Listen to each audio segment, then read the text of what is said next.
saves the dogs from the streets. I wanted it in the city because I wanted to make a difference. See where I can make changes and help people. I landed, it'll be 12 years this May. Wow, okay. And you said that you've always had a great love for animals since you were very small. From the day I was born, I always wanted to work with animals. Yeah. Did you grow up with animals in your house? Not a dog, but always cats. We always had cats. All right. And as soon as I moved out, I've always had a dog. Good. And let's talk about the City of Hartford. You wanted to be in inner cities to help make a difference and to save animals. And you find that you're able to do that in Hartford? Yeah, I think I've made a difference. I've definitely helped with educating people. I carry a lot of informational packs with me and I hand it out to people. I hand it out to children, the importance of vaccinating their pets, getting their pets spayed and neutered. It all starts from the young generation and it works its way up. Mm-hmm. I leashes and collars and, you know, a lot of kids, you know, they'll use shoelaces tied together. About educating and not going after the ignorance. Feedback, and then I'm known on the streets of Hartford to help people out who, with the way the economy is going right now, yes. People want to keep their pets, can't afford to keep them. They struggle to feed their pets. So what I do is I get donations and I go and I hand them out to the people in the city that, you know, are legitimately out of work and can't afford and kind of need like a little help along the way, and I provide them with some basic needs for their pets. Oh, that's beautiful. Yeah. And the City of Hartford, are there a lot of stray animals? There are a lot of strays, and now with the economy and the job loss, people are just, they're dumping them on the street. Oh. There's not enough places to turn them to. People don't have transportation, or they don't have the knowledge to go to, you know, like the Connecticut Humane Society, but then they'll go to Connecticut Humane Society and they don't have any room, and people are forced with, if you don't get rid of this pet, you're going to get evicted, or, you know, they are evicted, or they lose their homes, and they're in despair, and they need to worry about their kids or themselves, and their animals are put on that lower status, wow. Which causes them to be homeless. Wow. We've seen an increase. It's been incredible. I mean, since July of 2010 to this point today, we've already picked up 550 dogs. Wow. Yeah. Oh, my goodness. Yeah. Wow. Something I never thought about, the people and their ability to care for their pets, so they end up on the streets. Mm-hmm. And well, do you find a lot of pit bulls mostly in Hartford? Unfortunately, yeah. It's an inner city. I don't know what the pit bull and the inner city all kind of coincides together, but that's unfortunately what we have. Pits or pure pits or pit bull mixes. I mean, even if it's not pit bull, I tell people it's pit bull because it's just such an abundance of them. Okay, and the stigma is that pit bulls are really bad, mean, nasty dogs. Do you find that to be true? No.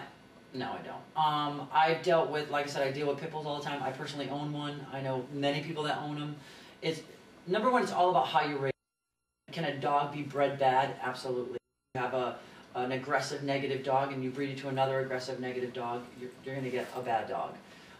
A lot of it's all on how they're raised. If they're raised to be aggressive and you know, attack. I mean, you could train a Chihuahua to be aggressive, but you know, the pit bulls are very powerful and it's used against them.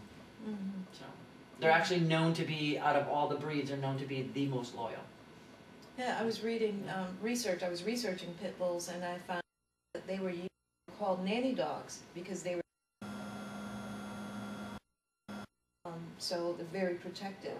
Yep. And gentle and loving. Yeah, exactly. So, well, that's one of the reasons that we're talking, is to just kind of reverse the stigma about pit bulls being mean and nasty. Mm-hmm. I own a pit bull too, and I got her from you. Thank you. In fact, I got 2 dogs from Sherry. She rescued them on the street. So you're doing a lot of really beautiful things for people and for animals. And it's educating. Like when you came down, were you apprehensive when you adopted a pit bull? Oh, good question. Yes. I was afraid too. I was afraid getting a pit bull because of that stigma. But my gosh, what a beautiful little precious sweet animal she really And it's is. in how you raise them. Yeah. You know, and I'm sure you walk down the street and you'll see people that'll be like, you know, that, yes.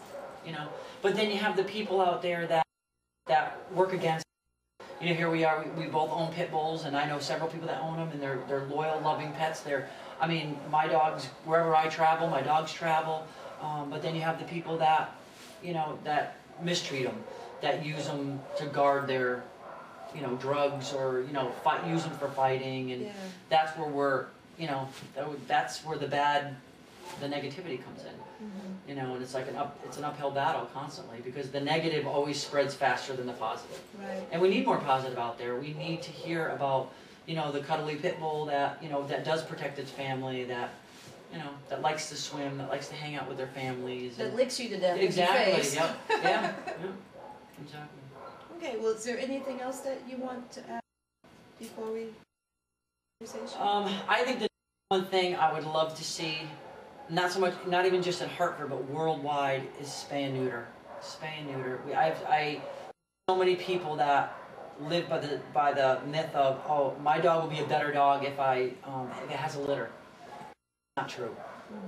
You can have a great dog after having a litter, and you know, the more people that breed, and you know, the backyard people are just breeding, and a lot of it, especially with the economy, breeding it for money. If they have a litter of 8 puppies, they can sell them for $200. Hey, mortgage. There's a lot of other ways to make money, and it's just causing more and more of an overflow. And a lot of the shelters, if you look everywhere, there's the predominant breed is pit bull now, and you know, they're being put to sleep left and right because there's just not enough places for them. So spay and neuter. Spay and neuter. Okay. Thank you.